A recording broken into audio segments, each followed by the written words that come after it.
ಹೌದಾ? ಏನು ಹೇಳಿದ್ರಂತೆ ಗುರುಗಳು? ಮಗು ಕ್ಷೇಮವಾಗಿದೆ, ಫಿಕ್ಸ್ ಆಗಿರೋ ಮುಹೂರ್ತದಲ್ಲೇ ತಂದೆ ತಾಯಿ ಮಡ್ಲಲ್ಲೇ ಮಗು ನಾಮಕರಣ ಆಗುತ್ತೆ ಅಂತ ಹೇಳಿದಾರಂತೆ. ಗುರುಗಳ ಮಾತು ಯಾವತ್ತೂ ಸುಳ್ಳಾಗಿಲ್ಲ ಅಲ್ವಾ ಸಾರಥಿ? ಜನನಿ ಮಗು ಬಗ್ಗೆ ಇನ್ನೂ ಏನೇನೋ ಹೇಳ್ತಾ ಇದ್ಲು ಸಾರಥಿ, ಆದ್ರೆ ಅದ್ಯಾವುದು ನನ್ನ ಕಿವಿಗೆ ಬೀಳಲೇ ಇಲ್ಲ. ಗುರುಗಳು ಮಗು ಸಿಗುತ್ತೆ, ನಾಮಕರಣ ತಂದೆ ತಾಯಿ ಮಡ್ಲಲ್ಲೇ ಆಗುತ್ತೆ ಅಂತ ಅವರು ಹೇಳಿದ್ದಾರೆ ಅನ್ನೋ ವಿಷಯ ಕೇಳಿದ ತಕ್ಷಣ ನನ್ನ ಕೈ ಕಾಲು ನಡುಗ್ಬಿಡ್ತು. ತಕ್ಷಣ ಅಲ್ಲಿಂದ ಓಡ್ ಬಂದ್ಬಿಟ್ಟೆ. ಸಾರಥಿ, ಇವಾಗ ಏನು ಮಾಡೋದು ಸಾರಥಿ? ನಾವು ಬೇರೆ ಜಾಗ ಹುಡ್ಕೊಂಡ್ವಾ?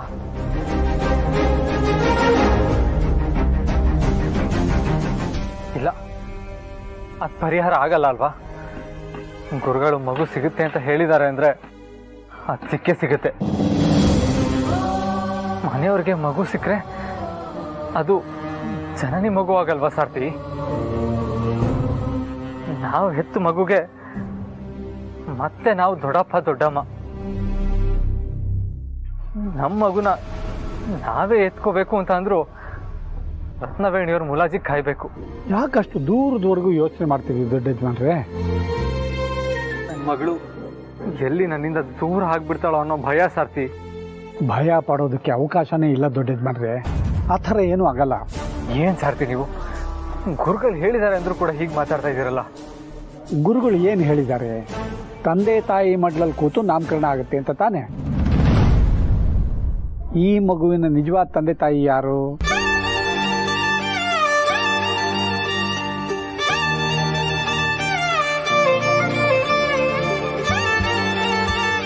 ನೀವು ಮತ್ತೆ ಪಾರ್ವತಿ ತಾನೆ. ಗುರುಗಳ ಮಾತು ಸತ್ಯ ಅನ್ನೋದಾದರೆ ನಿಮ್ಮ ಮತ್ತು ಪಾರ್ವತಿ ಮಡಲಲ್ಲಿ ಕೂತಾನೆ ನಾಮಕರಣ ಆಗಬೇಕು. ನಾವು ಇಲ್ಲಿ ಇನ್ನೊಂದು ವಿಷಯ ಅರ್ಥ ಮಾಡ್ಕೋಬೇಕು. ಅಖಿಲಮ್ಮನವರು ಗುರುಗಳನ್ನು ಭೇಟಿಯಾಗಿದ್ರು ಇದೇ ದೇವಸ್ಥಾನದಲ್ಲಿ ತಾನೆ. ಆಗ ಮಗು ಇಲ್ಲೇ ಇತ್ತು ಅಲ್ವಾ? ಗುರುಗಳು ದಿವ್ಯ ದೃಷ್ಟಿ ಇರೋಂಥವ್ರು. ಈ ಮಗು ಇಲ್ಲೇ ಇದೆ ಅಂತ ಅವ್ರಿಗೆ ಗೊತ್ತಾಗಿರುತ್ತೆ ತಾನೆ. ಗುರುಗಳಿಗೆ ಎಲ್ಲ ಗೊತ್ತಿರುತ್ತೆ. ಆದರೂ ಅಖಿಲಮ್ಮನ ಮುಂದೆ ಹೇಳಿಲ್ಲ ಅಂದರೆ ಗುರುಗಳ ಇಚ್ಛೆ ಕೂಡ ಈ ಮಗು ಜನನಿ ಮಗುವಾಗಿ ಅರಸನಕೋಟೆ ಸೇರಬಾರ್ದು ಅಂತ ತಾನೆ.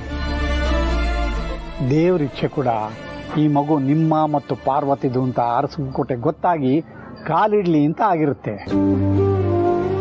ಯಾರಿಗೆ ಗೊತ್ತು, ನಾಮಕರಣದ ವೇಳೆಗೆ ಈ ಮಗು ನಿಮ್ಮದು ಪಾರ್ವತಿದು ಅನ್ನೋ ಸತ್ಯ ಎಲ್ರಿಗೂ ಗೊತ್ತಾಗಿ ಅವರೇ ಬಂದು ಅರಸನಕೋಟೆಗೆ ನಿಮ್ಮನ್ನು ಕರ್ಕೊಂಡು ಹೋಗ್ಬೋದು. ನಾಮಕರಣದ ಶಾಸ್ತ್ರನ ನೀವು ಪಾರ್ವತಿ ಒಟ್ಟಿಗೆ ಕೂತ್ ಮಾಡ್ಬೋದೇನೋ. ಹಾಗಂತೀರಾ?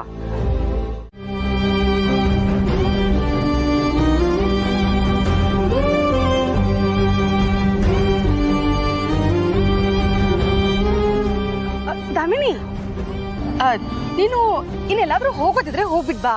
ಯಾರಾದ್ರೂ ಮೀಟ್ ಮಾಡೋದಿದ್ರೆ ಮಾಡಿಡ್ಬಾ. ಆಹಾ, ನಾಜೂಕಾಗಿ ಮಾತಾಡಿ ನನ್ನನ್ನು ಯಾಮೋರಿಸಬಹುದು ಅಂತ ಅನ್ಕೊಂಡಿದ್ಯಾ? ರತ್ನವೇಣಿಯವರೇ, ನಾನು ಬಂದಿದ್ದೆ ದೇವ್ರ ದರ್ಶನ ಮಾಡೋದಕ್ಕೋಸ್ಕರ. ದೇವ್ರ ದರ್ಶನನೂ ಆಯ್ತು, ಈಗ ನಾನು ವಾಪಸ್ ಮನೆಗೆ ಹೊರಟಿದ್ದು ಆಯ್ತು.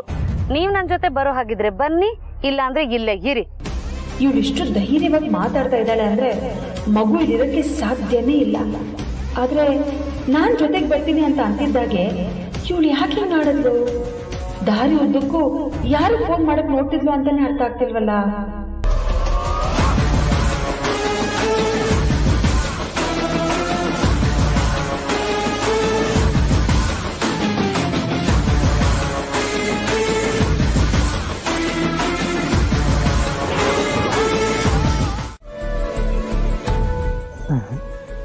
ಬೆಳಗಾದ್ರೆ ನಾಮಕರಣ ಯಜಮಾನ್ರೆ. ಮಗು ಸಿಕ್ದೆ ಹೇಗ್ ನಾಮಕರಣ ಆಗುತ್ತೆ ಯಜಮಾನ್ರೆ? ನೀವ್ ಜನನಿಗೆ ಮಾತು ಕೊಟ್ಟಿದ್ರಿ ನಾಮಕರಣದ ವೇಳೆ ಅಷ್ಟೊತ್ತಿಗೆ ಮಗು ನಿನ್ ಮಡ್ಲಲ್ಲಿರುತ್ತೆ ಅಂತ. ನೀವ್ ಆ ಮಾತನ್ನ ಉಳಿಸ್ಕೊಳ್ಳೋದು ಯಾವಾಗ ಯಜಮಾನ್ರೆ? ಅದೇ ನನಗೂ ಗೊತ್ತಾಗ್ತಾ ಇಲ್ಲ.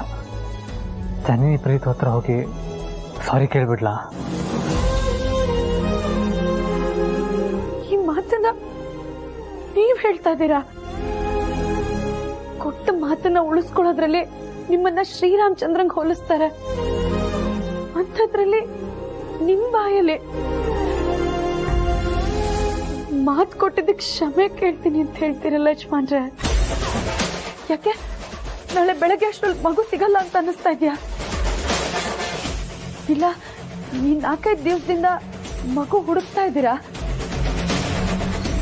ಸಿಕ್ಕಿಲ್ವಲ್ಲ, ಅದಕ್ಕೆ ಮಗು ಸಿಗದೇ ಇಲ್ಲ ಅನ್ನೋ ತೀರ್ಮಾನಕ್ಕೆ ಬಂದ್ಬಿಟ್ರಾ?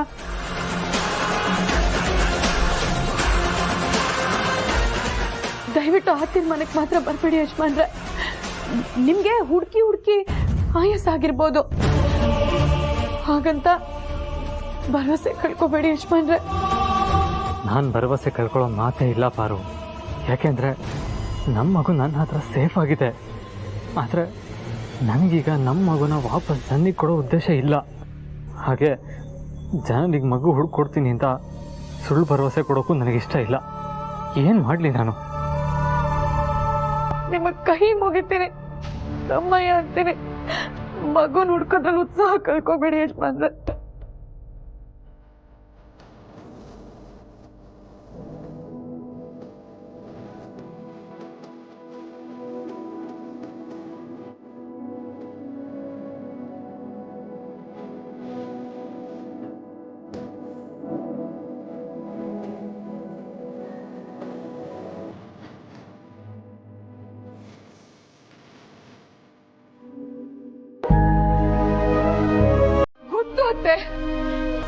ಆದ್ರೆ ನಾಳೆ ಬೆಳಗ್ಗೆ ಆದ್ರೆ ಮಗು ನಾಮಕರಣ ಅಂತ ಗೊತ್ತು ಮಾಡಿದೀವಿ. ಆದಿಭಾವನು ಮಾತು ಕೊಟ್ಟಿದ್ದಾರೆ. ಆದ್ರೆ ಇವಾಗಿದ್ದ ತನಕ ಮಗು ಸಿಗೋ ಯಾವ ಲಕ್ಷಣನೂ ಕಾಣಿಸ್ತಾ ಇಲ್ಲ. ಅದೇ ನನ್ ಭಯ ಆಗುತ್ತೆ.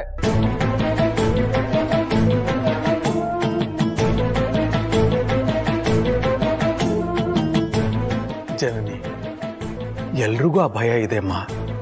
ಹಾಗಂತ ಎಲ್ರೂ ನಿಂತರ ನಡ್ಕೋತಿದಾರ? ಆ ಮಗುನ ನೀನು ಹೆತ್ತಿರಬಹುದು, ಆದ್ರೆ ತಮ್ಮದೇ ಮಗು ಏನೋ ಅನ್ನೋ ತರ ಆದಿ ಪಾರ್ವತಿ ಇಬ್ರು ಹುಡುಕಾಟ ನಡೆಸಿದ್ದಾರೆ. ಆದಷ್ಟು ಬೇಗ ಮಗುನ ಹುಡುಕಿ ತಂದು ನಿನ್ ಕೈಗೆ ಒಪ್ಪಿಸ್ಬೇಕು ಅನ್ನೋ ಧಾವಂತದಲ್ಲಿದ್ದಾರೆ. ಅಂಥದ್ರಲ್ಲಿ ನೀನ್ ಹೀಗೇನು ತಿಂದೆ ಕುಡಿದೆ ಗಲಾಟೆ ಮಾಡ್ತಾ ಇದ್ರೆ ಇಷ್ಟೆಲ್ಲ ಜನ ನಿನ್ ಮಗುನ ಹುಡ್ಕೋದಕ್ಕೋಸ್ಕರ ಪ್ರಯತ್ನ ಮಾಡ್ತಿದಾರಲ್ಲ, ಅವ್ರ ಪ್ರಯತ್ನನ ಅವಮಾನ ಮಾಡ್ದಾಗಲ್ಲ? ಸಾರಿ ಅತ್ತೆ. ಈ ಸಾರಿನ ನಿಮ್ ಚಿಕ್ಕಮ್ಮನ ಹತ್ರ ಕೇಳು. ಸಾರಿ ಚಿಕ್ಕಮ್ಮ. ಪರವಾಗಿಲ್ಲ ಕಂದ, ಪರವಾಗಿಲ್ಲ. ಈಗಾದ್ರೂ ಊಟ ಮಾಡ್ತೀಯ? ಕುತ್ಕೋ ಕುತ್ಕೋ, ನಾನು ನಿನ್ಗೆ ಕೈ ತುತ್ತೇನೆ. ಸರಿ ಎಲ್ಲಿ ಹಾನು?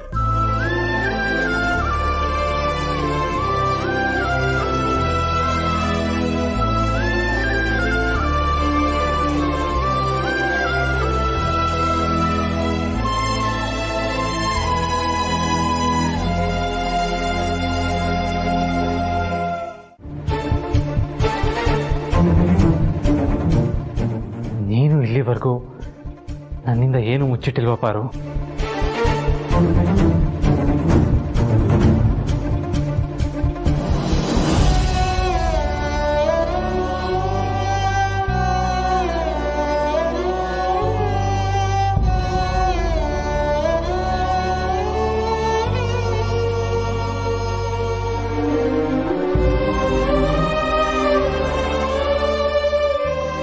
ಅಯ್ಯೋ, ಯಾಕೆ ಸಪ್ಕಾಗ್ಬಿಟ್ಟೆ? ಸುಮ್ಮನೆ ಕೇಳಿದೆ ಅಷ್ಟೇ. ನನ್ನ ಪಾರು ನನ್ನಿಂದ ಯಾವತ್ತಾದ್ರೂ ಏನಾದರೂ ಮುಚ್ಚಿಡ್ತಾಳ? ಇಲ್ಲ ಅಲ್ವಾ?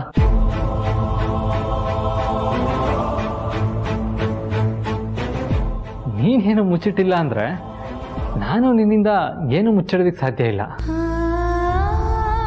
ಓಹ್, ಏನು ಮಗು ಸಿಕ್ಕಿನೂ ಸಿಕ್ಕಿಲ್ಲ ಅಂತ ಹೇಳಿ? ಅಯ್ಯಯ್ಯೋ, ನಿಮ್ ಬಗ್ಗೆ ನಾನು ಯಾಕೆ ಯಜಮಾನ್ರೆ ಆ ರೀತಿ ಯೋಚನೆ ಮಾಡ್ಲಿ? ಆದ್ರೆ ಜನನಿ ಮಗುನ ಹುಡ್ಕೋದ್ರಲ್ಲಿ ನೀವ್ ಯಾವ ಆಸಕ್ತಿನೂ ತೋರಿಸ್ತಿಲ್ಲ ಅನ್ನೋದಂತೂ ನನಗೆ ಅರ್ಥ ಆಗಿದೆ.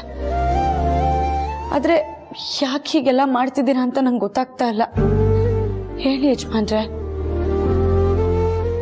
ಹಾಗೆಲ್ಲ ಏನು ಇಲ್ಲ ಪಾರು, ನಾನು ಬರ್ತೀನಿ.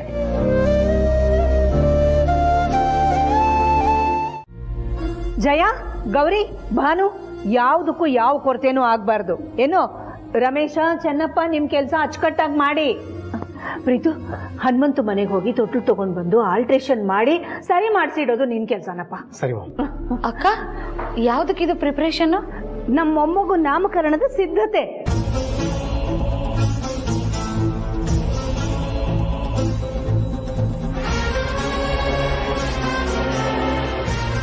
ನಾಮಕರಣ ಪ್ರಿಪ್ರೇಷನ್ ಅಕ್ಕ?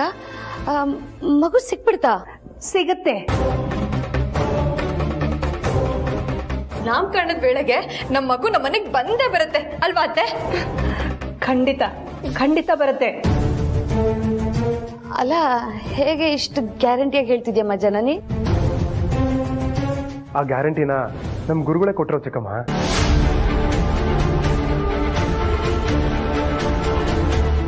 ನಿನ್ನೆ ರಾತ್ರಿವರೆಗೂ ಮಗು ಬಗ್ಗೆ ಯಾವುದೇ ಸೂಚನೆನೂ ಸಿಗದೆ ಇದ್ದಾಗ ಭಯ ಆಗೋಯ್ತು. ಅದಕ್ಕೆ ಗುರುಗಳಿಗೆ ಫೋನ್ ಮಾಡಿ ಕೇಳಿದೆ, ಗುರುಗಳೇ ನಾಳೆ ಬೆಳಗಾದ್ರೆ ಮುಹೂರ್ತ, ನಾಮಕರಣ, ಮಗು ಇನ್ನೂ ಮನೆಗೆ ಬಂದಿಲ್ವಲ್ಲ, ನಮಗೆ ಸಿಕ್ಕೇ ಇಲ್ವಲ್ಲ ಅಂತ. ಅದಕ್ಕೆ ಗುರುಗಳು ಹೇಳಿದ್ರು, ನಾಮಕರಣದ ಮುಹೂರ್ತದ ಒಳಗೆ ಮಗು ನಿಮಗೆ ಸಿಗುತ್ತೆ ಅಂತ. ಗುರುಗಳ ಮಾತು ಯಾವತ್ತೂ ತಪ್ಪಾಗೋದಿಲ್ಲ. ಹಾಗಂದ್ರೆ ಏನರ್ಥ? ಮುಹೂರ್ತದ ಒಳಗೆ ಮಗು ನಮ್ಮ ಮನೇಲಿ ಇರುತ್ತೆ ಅಂತ ತಾನೆ. ಅದಕ್ಕೆ ಈ ಸಿದ್ಧತೆ ಎಲ್ಲ ಮಾಡ್ತಾ ಇರೋದು. ಅದ್ ಹೇಗ್ ಸಾಧ್ಯ ಅಕ್ಕ? ಗುರುಗಳು 2 ಮುಹೂರ್ತ ಇಟ್ಕೊಟ್ಟಿದಾರಲ್ವಾ? ಒಂದು ಮುಹೂರ್ತ 12:06ಕ್ಕೆ, ಇನ್ನೊಂದು ಮುಹೂರ್ತ 12:56ಕ್ಕೆ. ನಮ್ಮ ಮಗು ನಾಮಕರಣ ಮಾಡೋದು ಮೊದಲನೇ ಮುಹೂರ್ತದಲ್ಲಿ ಅಂತ ಫಿಕ್ಸ್ ಆಗಿದೆ. ಅಂದ್ರೆ 12:06ಕ್ಕೆ. ಅಲ್ಲಿಗೆ ಇನ್ 2 ಗಂಟೆ ಉಳಿದಿರೋದು. ಅಷ್ಟರಲ್ಲಿ ನಮ್ಮ ಮಗು ಸಿಕ್ಕೇ ಸಿಗುತ್ತೆ. ಹೌದು, ನಿನ್ನೆ ರಾತ್ರಿನೇ ಅತ್ತೆ ನನ್ನ ಹತ್ರ ಬಂದು ಗುರುಗಳು ಹೇಳಿದ್ದನ್ನ ಇನ್ಫಾರ್ಮ್ ಮಾಡಿದ್ರು. ಅದ್ ಏನ್ ಧೈರ್ಯನೋ ಗೊತ್ತಿಲ್ಲ, ಈ ಸಲ ಅಂತೂ ನಾನು ಪೂರ್ತಿಯಾಗಿ ನಂಬಿಟ್ಟಿದ್ದೀನಿ. ಇವತ್ತು ಏನೇ ನಡೆದ್ರು, ಮಗು ನಮ್ ಕೈಗೆ ಹೇಗೆ ಬಂದ್ ಸೇರಿದ್ರು, ನನ್ ಮಟ್ಟಿಗೆ ಅದು ಪವಾಡಾನೆ.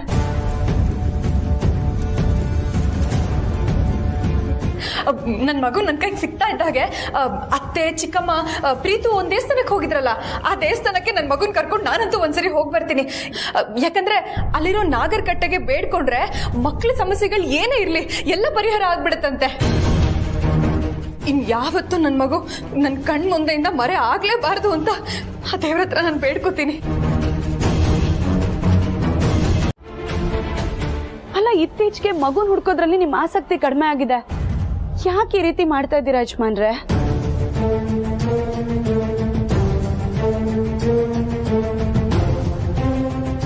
ಯಜಮಾನ್ರೆ ನಿಮ್ಮನ್ನೇ ಕೇಳ್ತಾ ಇರೋದು.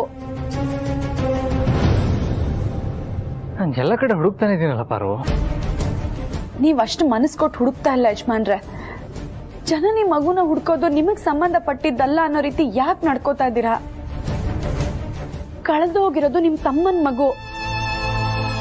ಮುಂಚೆ ಎಲ್ಲ ನಿಮ್ ತಮ್ಮಂಗ್ ಒಂದ್ ಸ್ವಲ್ಪ ನೋವಾದ್ರೂ ನೀವು ಸಹಿಸ್ಕೋತಿರ್ಲಿಲ್ಲ. ಆದ್ರೆ ಈಗ ಇಷ್ಟು ದೊಡ್ಡ ಅನಾಹುತ ಆಗಿದೆ, ಆದ್ರೂ ನೀವು ಆರಾಮಾಗಿ ನಿದ್ದೆ ಮಾಡ್ತಾ ಇದ್ದೀರಲ್ಲ ಯಜಮಾನ್ರೆ. ಹೇಗೆ ಅಂತಾನೆ ನನಗೆ ಗೊತ್ತಾಗ್ತಾ ಇಲ್ಲ. ನೋಡಿ, ನಿಮ್ ಮನ್ಸಲ್ಲಿ ಏನ್ ಓಡ್ತಿದೆ ಅನ್ನೋದು ಇವತ್ತು ನನಗೆ ಗೊತ್ತಾಗ್ಲೇಬೇಕು.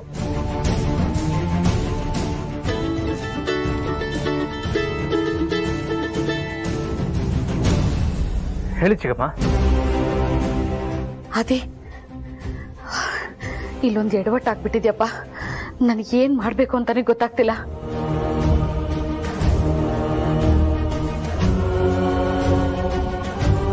ಏನೇ ಚಿಕ್ಕಮ್ಮ? ಅದು ಗುರುಗಳು ಕಳೆದೋಗಿರೋ ಮಗು ದೇವರ ಸನ್ನಿಧಿಲಿ, ಅಂದ್ರೆ ದೇವಸ್ಥಾನದಲ್ಲಿ ಸಿಗುತ್ತೆ ಅಂತ ಅಕ್ಕನ್ಗೆ ಇಂಟ್ ಕೊಟ್ಟಿದ್ರಂತೆ. ಅದು ಅಕ್ಕನ್ಗೆ ಈಗ ನೆನಪಾಗಿ ಪೊಲೀಸ್ನವ್ರನ್ನ ಕರ್ಕೊಂಡು ಎಲ್ಲಾ ದೇವಸ್ಥಾನಗಳನ್ನ ಹುಡ್ಕೋಕ್ ಹೋಗಿದ್ದಾರೆ.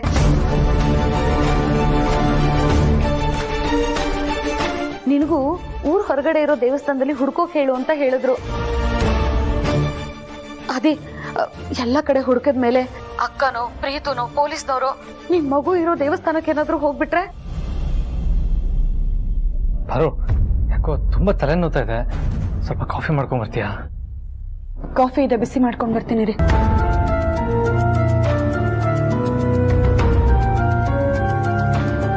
ಚಿಕ್ಕಮ್ಮ, ಇವಾಗ ತಕ್ಷಣ ಮಗುನ ದೇವಸ್ಥಾನದಿಂದ ಬೇರೆ ಕಡೆ ಶಿಫ್ಟ್ ಮಾಡಬೇಕು.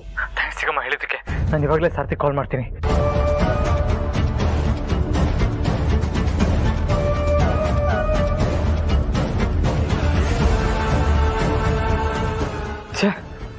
ಇಂಥ ಎಮರ್ಜೆನ್ಸಿ ಟೈಮಲ್ಲೇ ಸಾರಥಿ ಫೋನ್ ಸ್ವಿಚ್ ಆಫ್ ಅಂತ ಬರ್ತಾ ಇದೆಯಲ್ಲ. ಅಯ್ಯೋ ದೇವ್ರೆ, ಯಜಮಾನ್ರಿ ಯಾವ ಕಡೆ ಹೋದ್ರು? ಕಣ್ರೆಪ್ಪೆ ಬಡಿಯೋಷ್ಟೊತ್ತಿಗೆ ಕಾಣೆ ಆಗೋದ್ರಲ್ಲ. ಈಗ ಯಾವ ರೋಡು ಅಂತ ಹುಡ್ಕೋದು? ಮೇಡಮ್, ಯಾವ ಕಡೆ ಅಂತ ಹೇಳಿ, ಇಲ್ಲ ಅಂದ್ರೆ ನಾವು ವಾಪಸ್ ಹೋಗ್ತೀವಿ. ನನಗೆ ಬೇರೆ ದಾರಿ ಏನಿದೆ ಇವಾಗ? ವಾಪಸ್ ಮನೆಗೆ ಹೋಗ್ಬೇಕಷ್ಟೆ. ಅಣ್ಣ, ನಾನು ಎಲ್ಲಿ ಹತ್ಕೊಂಡಲ್ಲ ಅಲ್ಲೇ ವಾಪಸ್ ಬಿಟ್ಬಿಡಿ ಅಣ್ಣ. ಸರಿ ಮೇಡಮ್, ಹತ್ತಿ.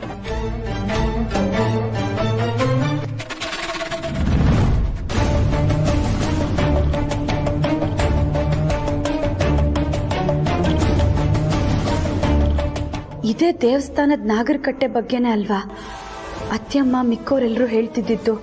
ಹೆಂಗೋ ನನ್ನ ಮಗು ದೇವಸ್ಥಾನದಲ್ಲೇ ಸಿಗೋದು ಅಂತ ಅತ್ತೆಯಮ್ಮ ಹೇಳ್ತಿದ್ರು.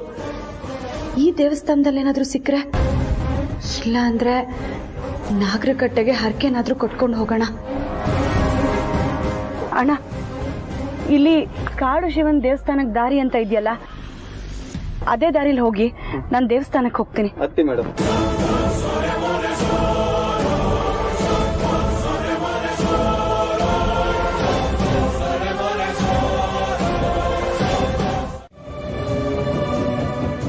ಇಷ್ಟೊತ್ತಾದ್ರೂ ಒಬ್ರು ಫೋನ್ ಮಾಡಿಲ್ಲ, ಮಗು ಸಿಕ್ತೋ ಇಲ್ವೋ?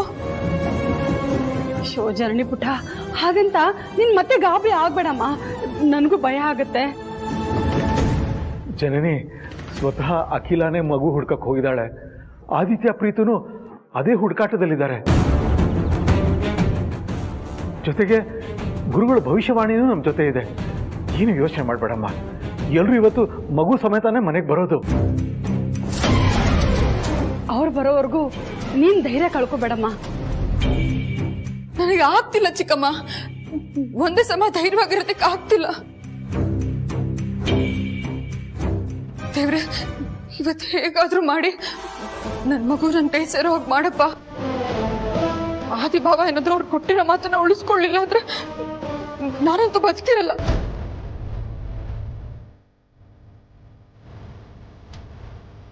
ಅಯ್ಯೋ ಜನನಿ, ವೀರಯ್ಯ ದೇವನ ಮಗಳು ನೀನು, ಅಳ್ಸನ್ಕೋಟಿ ಸೊಸೆ ನೀನು. ನಿನ್ ಬಾಯಲ್ಲಿ ಇಂಥ ಮಾತೆಲ್ಲ ಬರಬಾರ್ದಮ್ಮ. ಸರಿ ಇರು, ಒಂದು ನಿಮಿಷ, ನಾನೇ ಅಖಿಲಾಗ ಫೋನ್ ಮಾಡ್ತೀನಿ.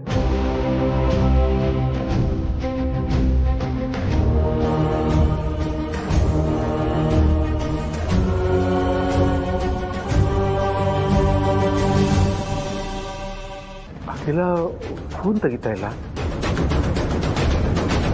ಅಲ್ಲಿಗೆ ನನ್ ಮಗು ಇನ್ನು ಸಿಕ್ಕಿಲ್ಲ ಅಂತ ತಾನೆ? ರಘುವಣ್ಣ, ಅಳಿಂದ್ರಿಗೊಂದ್ಸಲ ಫೋನ್ ಮಾಡಿ ನೋಡಿ. ಪ್ರೀತುನು ಮಗು ಸಿಕ್ಕಿಲ್ಲ ಅಂತ ಹೇಳಿದ್ರೆ ಜನನಿ ತುಂಬಾ ಅಪ್ಸೆಟ್ ಆಗ್ತಾಳೆ. ಸ್ವಲ್ಪ ಪಕ್ಕಕ್ಕೆ ಹೋಗಿ ಅವನ ಜೊತೆ ಮಾತಾಡೋದೇ ಒಳ್ಳೇದು. ನನ್ನ ಮಗು ಎಲ್ಲೂ ಸಿಗ್ಲೇ ಇಲ್ಲ ಅಂದ್ರೆ ಜನನಿಂದ ಹೇಗೆ ಸಂಭಾಳಿಸೋದು, ಅವಳಿಗೆ ಹೇಗೆ ಸಮಾಧಾನ ಮಾಡೋದು, ನಂಗೆ ಭಯ ಆಗ್ತಿದೆ ಡ್ಯಾಡ್. ನೋಡು ಪ್ರೀತು, ಅಖಿಲ ನಮ್ಗೆ ಯಾವತ್ತೂ ಸುಳ್ಳಾಗಿಲ್ಲ. ನೀನು ಹೋಪ್ಸ್ ಕಳ್ಕೋಬೇಡ, ಬೇರೆ ದೇವಸ್ಥಾನಗಳಿಗೆ ಹೋಗು, ಮಗು ಸಿಕ್ಕೇ ಸಿಗುತ್ತೆ. ಸರಿ ಡ್ಯಾಡ್. ಡ್ಯಾಡ್, ಜನನಿ ಆರಾಮಾಗಿದ್ದಾಳೆ ತಾನೆ? ರಿಲ್ಯಾಕ್ಸ್ ಆಗಿದ್ದಾಳ? ಸ್ವಲ್ಪ ತಲೆ ಮಗು ಮನೆಗೆ ಬರುತ್ತೆ ಅಂತ ಹೇಳಿ. ಜನನಿನಾದ್ರೂ ಸ್ವಲ್ಪ ರಿಲ್ಯಾಕ್ಸ್ ಆಗಿದ್ದಾಳಲ್ಲ ಅನ್ನೋದೇ ನಂಗೆ ಸಮಾಧಾನ ಡ್ಯಾಡ್. ಇಲ್ಲಾಂದಿದ್ರೆ ಟೆನ್ಷನ್ಗೆ ಕೈ ಕಾಲೇ ಆಡ್ತಿರ್ಲಿಲ್ಲ. ಮಗು ಸಿಕ್ಕಿಲ್ಲ ಅಂತ ಪ್ರೀತುನು ಟೆನ್ಷನ್ ಅಲ್ಲಿ ಇದ್ದಾನೆ. ಹಾಗಾಗಿ ಜನನಿ ವಿಷಯ ಅವನಿಗೆ ಹೇಳದೇ ಇರೋದೇ ಒಳ್ಳೇದು. ಡ್ಯಾಡ್, ಜನನಿ ರಿಲ್ಯಾಕ್ಸ್ ಆಗಿದ್ದಾಳೆ ತಾನೆ? ಜನನಿ ಬಗ್ಗೆ ಯೋಚನೆ ಮಾಡುವಂಥದ್ದು ಏನೂ ಇಲ್ಲ. ಅವಳು ಆರಾಮಾಗಿದ್ದಾಳೆ. ಅಗತ್ಯ ಬಿದ್ದರೆ ಪಾರ್ವತಿನೂ ಕರ್ಸ್ಕೋತೀನಿ. ಮಗು ಸಿಕ್ಕಿದ ತಕ್ಷಣ ನಂಗೆ ಫೋನ್ ಮಾಡು. ಸರಿ ಡ್ಯಾಡ್, ಮಾಡ್ತೀನಿ.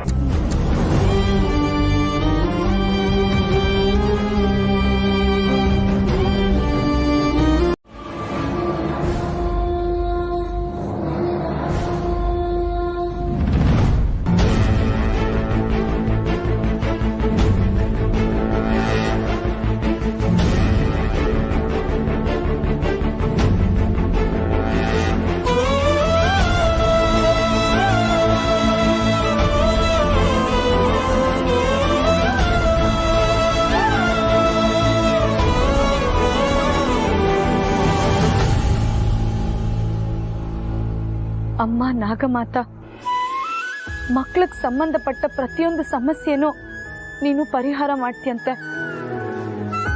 ಇವತ್ತು ನಾನು ಹೆತ್ತ ಮಗು ಸಮಸ್ಯೆನ ನಿನ್ ಮುಂದೆ ತಗೊಂಬಂದು ನಿಂತಿದ್ದೀನಿ. ನನ್ನ ಮಗು ಕಾಣೆ ಆಗಿದೆ. ಇವತ್ತು ಯಾವುದೋ ದೇವಸ್ಥಾನದಲ್ಲಿ ನನ್ನ ಮಗು ಸಿಗುತ್ತೆ ಅಂತ ಗುರುಗಳು ಹೇಳಿದ್ದಾರೆ. ಆ ದೇವಸ್ಥಾನ ಇದೇ ಆಗಿದ್ರೆ ಎಷ್ಟು ಚೆನ್ನಾಗಿರ್ತಿತ್ತು ಅಲ್ವಾ ಅಮ್ಮ?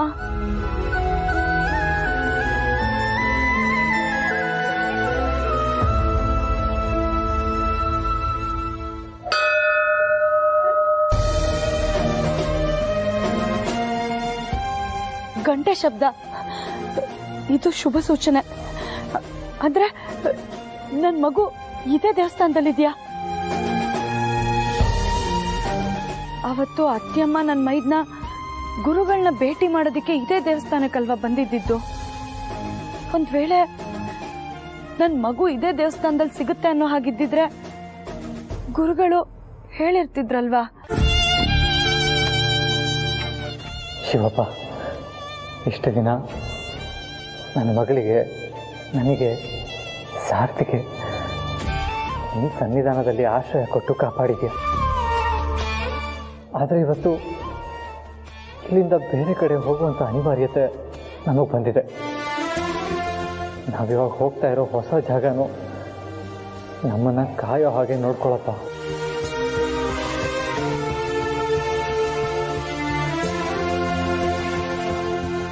ಎಲ್ಲಾದ್ರೂ ಸರಿ, ಇವತ್ ನನ್ ಮಗು ನನ್ ಕಣ್ಣಿಗೆ ಬೀಳೋ ಹಾಗಾಗ್ಲಿ ತಾಯಿ. ಅದು ಸುರಕ್ಷಿತವಾಗಿರ್ಲಿ. ನನಗ್ ಒಂದೇ ಒಂದು ಆಸೆ, ನನ್ ಮಗು ಅತ್ತೆಯಮ್ಮ ನನ್ ಮೈದ್ನ ಅವ್ರ ಕಣ್ಣಿಗೆ ಬೀಳೋಕ್ಕೂ ಮುಂಚೆ ನನ್ ಕಣ್ಣಿಗೆ ಬೀಳ್ಲಿ. ಒಂದ್ ವೇಳೆ ಇವ್ರು ಯಾರಾದ್ರೂ ಮೊದ್ಲು ನನ್ ಮಗುನ ನೋಡಿದ್ರೆ ನನ್ ಮಗುನ್ ತಗೊಂಡೋಗಿ ಜನನಿ ಕೈಗೆ ಒಪ್ಪಿಸ್ತಾರೆ. ಅದೇ ನನ್ ಕಣ್ಣಿಗೆ ಬಿದ್ರೆ ನಾನ್ ನನ್ ಮಗುಗೆ ಹಾಲು ಕೊಡ್ತೀನಿ. ದಯವಿಟ್ಟು ತಾಯಿ, ನಾನು ಈ ಒಂದೇ ಒಂದು ಕೋರಿಕೆನ ಈಡೇರ್ಸಮ್ಮ. ಆಗ್ಲಾದ್ರೂ ನಿನಗೆ ಸತ್ಯ ಹೇಳ್ಬೇಕು ಅಂತ ಅನಿಸ್ಲಿಲ್ವಾ? ಅನ್ನಿಸ್ತು ಯಜಮಾನ್ರೆ, ಆದ್ರೆ ಹೇಳಲಿಲ್ಲ. ಪಾಪ ಯಾಕೆ ಹೇಳ್ತೀಯ?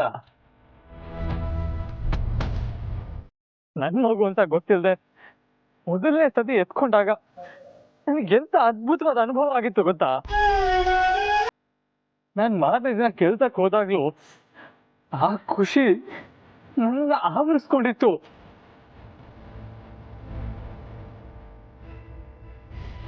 ಆದ್ರೆ ಅದನ್ನ ನಿನ್ ಹತ್ರ ತೋರಿಸ್ಕೊಂಡ್ರೆ ಎಲ್ಲಿ ನಿನ್ ಮನ್ಸಿಗೆ ನೋವಾಗುತ್ತೋ ಅಂತ ಆ ವಿಷಯನ ಮುಚ್ಚಿಡ್ತಾ ಬಂದೆ.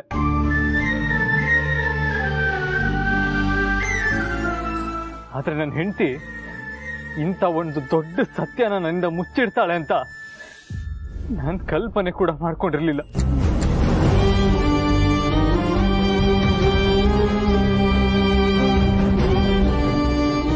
ನನ್ನಿಂದ ತಪ್ಪಾಗಿದೆ ಯಜಮಾನ್ರೆ, ನಾನು ಒಪ್ಕೋತೀನಿ. ನಿಮ್ಮಿಂದನೂ ತಪ್ಪಾಗಿದೆ. ಮಗುನ ಈ ರೀತಿ ಯಾರಿಗೂ ಹೇಳ್ದೆ ಎತ್ಕೊಂಡ್ ಬಂದು ಮುಚ್ಚಿಟ್ಟಿದ್ದು ತಪ್ಪು ಯಜಮಾನ್ರೆ.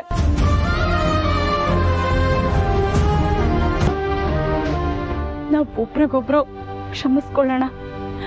ನೋಡಿ, ಮಗುನ ಕರ್ಕೊಂಡು ಹೋಗಿ ಜನರಿಗೆ ಕೊಟ್ಬಿಡೋಣ.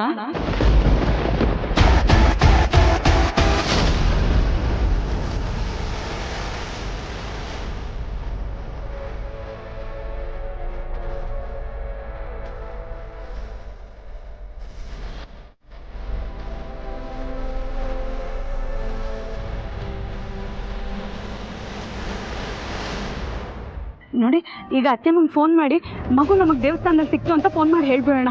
ನೀವು ಫೋನ್ ಮಾಡಿ ಯಜಮಾನ್ರೆ. ನಾನು ಫೋನ್ ಮಾಡಲ್ಲ. ನನಗೆ ನನ್ನ ಮಗಳು ಬೇಕು. ನಾನು ನನ್ನ ಮಗಳನ್ನ ಯಾರಿಗೂ ಕೊಡಲ್ಲ. ಕೊಡಲಿ.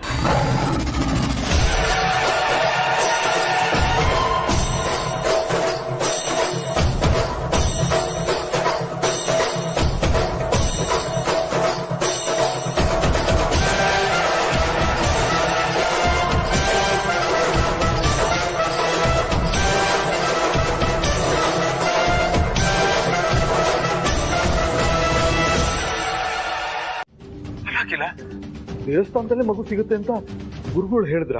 ನೀನ್ ಸರಿಯಾಗಿ ಕೇಳಿಸ್ಕೊಂಡ್ಯಾ? ಅಲ್ಲ ರಘು, ನಮ್ಮ ಮೊಮ್ಮಗು ಬಗ್ಗೆ ಗುರುಗಳು ಹೇಳಿದ್ದನ್ನ ನಾನ್ ತಪ್ಪಾಗಿ ತಿಳ್ಕೊಳ್ಳೋದಕ್ ಸಾಧ್ಯನಾ? ಇಲ್ಲ ರಘು, ಗುರುಗಳು ತುಂಬಾ ಸ್ಪಷ್ಟವಾಗಿ ಹೇಳಿದ್ದಾರೆ, ದೇವ್ರ ಸನ್ನಿಧಿಲೇ ಮಗು ಸಿಗುತ್ತೆ ಅಂತ. ಅವ್ರು ಹೇಳಿರೋ ಮಾತು ಯಾವತ್ತೂ ತಪ್ಪಾಗೋದಕ್ಕೆ ಸಾಧ್ಯನೇ ಇಲ್ಲ.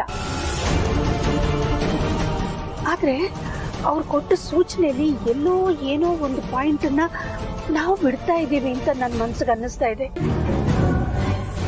ಬಟ್ ಈಗಲೂ ನನ್ಗೆ ಅರ್ಥ ಆಗದೆ ಇರೋದು ಅದೇನೆ. ಆದ್ರೆ ನನ್ನ ಗುರುಗಳ ಮಾತಿನ ಮೇಲೆ, ದೇವ್ರ ಮೇಲೆ ನಂಬಿಕೆ ಇದೆ. ಇಲ್ಲಿವರೆಗೂ ಕರ್ಕೊಂಡು ಬಂದ ದೇವ್ರು ನಮ್ಗಿದನ್ನು ಅರ್ಥ ಮಾಡಿಸ್ದೆ ಬಿಡ್ತಾನ? ಬೆಳಗಿಂದ ನಿಮ್ಮ ಹತ್ರ ಮಾತಾಡಿರ್ಲಿಲ್ವಲ್ಲ, ಅದಕ್ಕೆ ಈಗ ಕಾಲ್ ಮಾಡಿದೆ. ನೀವೇನು ವರಿ ಮಾಡ್ಕೋಬೇಡಿ, ನಾನಿವತ್ತು ಮನೆಗೆ ಬರೋದು ನಮ್ಮ ಮೊಮ್ಮಗುನ ಕರ್ಕೊಂಡೆ. ಇದನ್ನ ಜನನಿಗೂ ಹೇಳ್ಬಿಡಿ. ಸರಿ ಅಖಿಲ.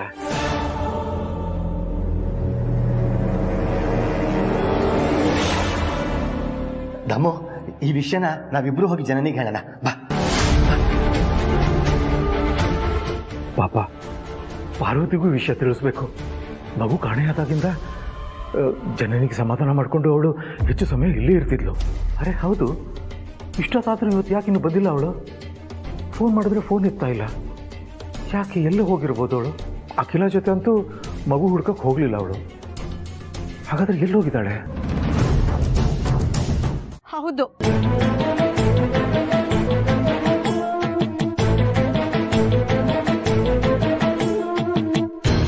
ಅದಕ್ಕೆ ಕಡೆ ಸಲ ಕೇಳ್ತಾ ಇದ್ದೀನಿ, ಹೀಗೇನು ಮಗುನ ಜನನಿಗೆ ಕೊಡೋದಕ್ಕೆ ನೀವು ಒಪ್ಕೋತಿರೋ ಇಲ್ಲ ಇದೇ ಮಗು ಕಳ್ತನದ ಆರೋಪದ ಮೇಲೆ ನಾನು ಶಿಕ್ಷೆ ಅನುಭವಿಸ್ಲೋ?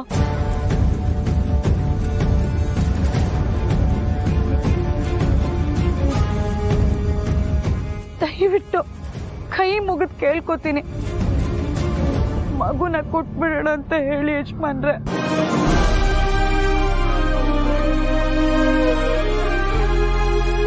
ಮಗುನ ಜನನಿಗೆ ಕೊಟ್ಟು ಸಂಪಾಡಿಗೆ ನಾವ್ ಇಟ್ಬಿಡೋಣ ಯಜಮಾನ್ರೆ. ಅದೇ ನೀವೇ ಹೇಳಿದ್ರಲ್ಲ ಯಜಮಾನ್ರೆ, ನಿಮಗ್ ನಾನು, ನನಗ್ ನೀವು ಅಂತ. ಹಾಗೆ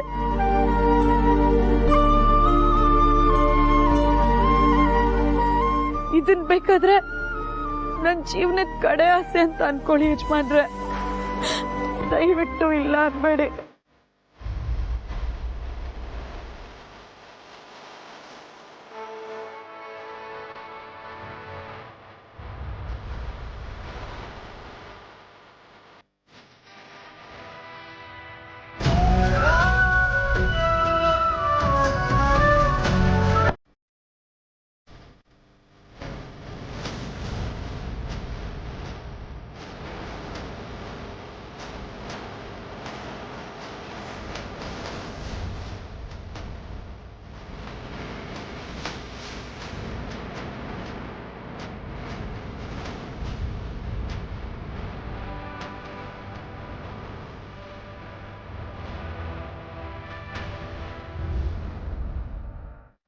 ಗಂಡನ್ಗೆ ಅನ್ಯಾಯ ಮಾಡಿ ಯಾರಿಗೆ ಒಳ್ಳೆಯವಳಾಗೋದಕ್ಕೆ ಹೊರಟಿದೀಯಾ? ನೀನು ಇಷ್ಟೊಂದು ಸ್ವಾರ್ಥಿ ಆಗ್ಬಾರ್ದಾಗಿತ್ತು. ಇಲ್ಲ, ನಿನಗೆ ಒಳ್ಳೆತನದ ಭೂತ ಮೆಟ್ಕೊಂಡಿದೆ.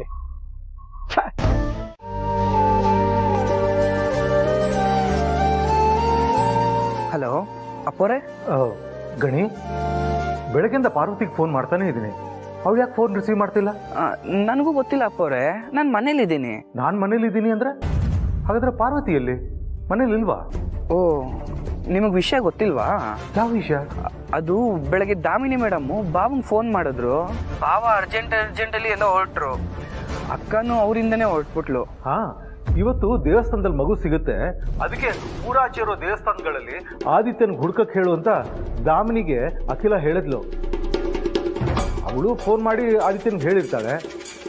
ಪಾರ್ವತಿ ಮನಸ್ಸು ತಡಿಲಾರ್ದೆ ಅವನ ಜೊತೆನೇ ಹೋಗಿರಬೇಕು. ಅವಳು ಫೋನ್ ರಿಸೀವ್ ಮಾಡದೇ ಇರೋದಕ್ಕೆ ನಂಗೆ ತುಂಬ ಚಿಂತೆ ಆಗಿತ್ತು.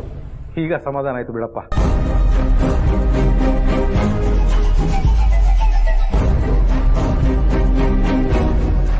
ಪಾರ್ವತಿ ನಮ್ಮ ಮನೆಗೆ ಅದೃಷ್ಟ. ಯಾರು ಗೊತ್ತು, ಇವತ್ತು ನಮ್ಮ ಮನೆಗೆ ಪಾರ್ವತಿನ ಮಗು ಕರ್ಕೊಂಡು ಬರ್ಬೋದು.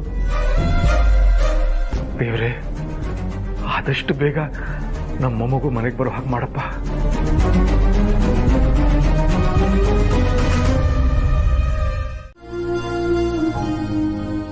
ಪುರೋಹಿತರೆ, ಯಾವುದೇ ಪೂರ್ವ ಸಿದ್ಧತೆ ಇಲ್ಲದೆ ನಾಮಕರಣ ಶಾಸ್ತ್ರ ಮಾಡ್ಕೊಡಿ ಅಂತ ಹೇಳಿದೆ.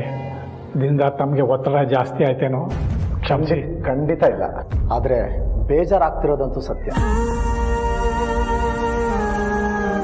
ನೀವು ನಿಮ್ಮ ಮೊಮ್ಮಗನ್ನ ಇಲ್ಲಿಗೆ ಯಾಕೆ ಕರ್ಕೊಂಬಂದ್ರಿ ಅಂತ ಮೊನ್ನೆನೇ ಹೇಳಿದ್ರಿ. ಆದರೆ ನೀವು ಕರ್ಕೊಂಬಂದ ಉದ್ದೇಶ ಕೊನೆಗೂ ಈಡೇರ್ಲಿಲ್ವಲ್ಲ ಅಂತ ಮನಸ್ಸಿಗೆ ಬೇಜಾರಾಗ್ತಾ ಇದೆ. ಒಂದು ಕಡೆ ಮನುಷ್ಯನಾಗಿ ಸಹಜವಾಗಿ ಬೇಸರ, ಇನ್ನೊಂದು ಕಡೆ ಮನೆತನದ ನೆಮ್ಮದಿಗೋಸ್ಕರ ತನ್ನ ಹೆತ್ತ ಮಗಳನ್ನೇ ತ್ಯಾಗ ಮಾಡುವಾಗ ನಿಮ್ಮ ಮಗಳನ್ನ ನೋಡಿದ್ರೆ ಧನ್ಯತಾ ಭಾವ. ಒಟ್ಟಿನಲ್ಲಿ ಯಾವುದೂ ನಮ್ಮ ಕೈಲಿಲ್ಲ. ಈಗ ನಡೆದ್ರೆ ಚೆನ್ನಾಗಿರುತ್ತೆ ಅನ್ಕೊಳ್ಳೋದಷ್ಟೇ. ಆದರೆ ಪ್ರತಿಯೊಂದು ಆ ಭಗವಂತನ ಆಟ. ಗುರುಗಳೇ, ಅಲ್ಲೆಲ್ಲರೂ ಮಗುಗೋಸ್ಕರ ಕಾಯ್ತಾ ಇರ್ತಾರೆ. ಆದಷ್ಟು ಬೇಗ ನಾಮಕರಣ ಶಾಸ್ತ್ರನ ಶುರು ಮಾಡ್ಬೋದಾ? ಖಂಡಿತವಾಗಿ ಕೂತ್ಕೊಳ್ಳಿ.